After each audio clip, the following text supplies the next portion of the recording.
সুভাষ সরোবরে প্রাতঃভ্রমণের মাধ্যমে প্রচার সারতে দেখা গেল তাপস রায়কে। প্রাতঃভ্রমণের মাধ্যমে প্রচার সারার ঘটনা একেবারেই আলাদা নয়। এর আগেও আমরা দিলীপ ঘোষকে প্রায় প্রত্যেক দিনই দেখতে পাচ্ছি প্রাতঃভ্রমণের সাথে চায়ের আড্ডার সাথে সাথে তিনি প্রচার সারছেন। ঠিক সেরকমই চিত্র এবার ফুটে উঠল সুভাষ সরোবরে। সেখানে তাপস রায় প্রাতঃভ্রমণের মাধ্যমেই কিন্তু প্রচার সারলেন। প্রার্থী হিসেবে নাম ঘোষণার পর থেকেই প্রচারে উত্তর কলকাতা লোকসভার এই বিজেপি প্রার্থী তাপস রায়। বেলেঘাটায় সুভাষ সরোবরে মর্নিং ওয়াক করতে এসে প্রাতঃভ্রমণের মাধ্যমেই তিনি কিন্তু প্রচার সারলেন। এমনটাই চিত্র ফুটে উঠল আমাদের ক্যামেরায়। এনার সাথে একটু পরিচিত করে দিচ্ছি।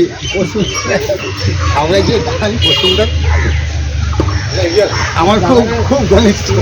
গোপালের কিরকম ভাই? আমি প্রথম ডাকি না গোপাল, ছোটবেলার বন্ধু।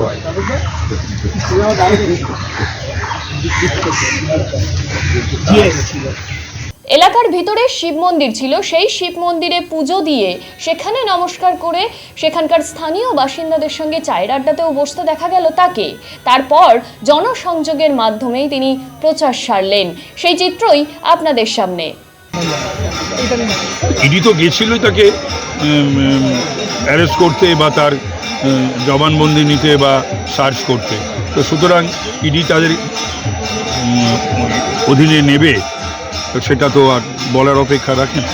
আপনার সম্পর্কে সুদীপ বন্দ্যোপাধ্যায় কিছুই বললেন না, শুধু নো কমেন্টস। না, আমি খুশি হব নো কমেন্টস আর এনি কমেন্টস।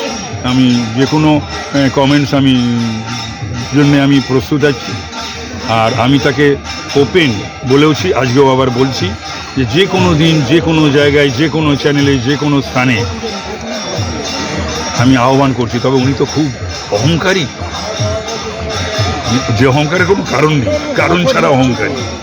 উনি আমাকে 50টা প্রশ্ন করলেন, আমি তৈরি, আমি 10টা প্রশ্ন করব। 10:50 যে কোনো জায়গায় যে কোনো দিন।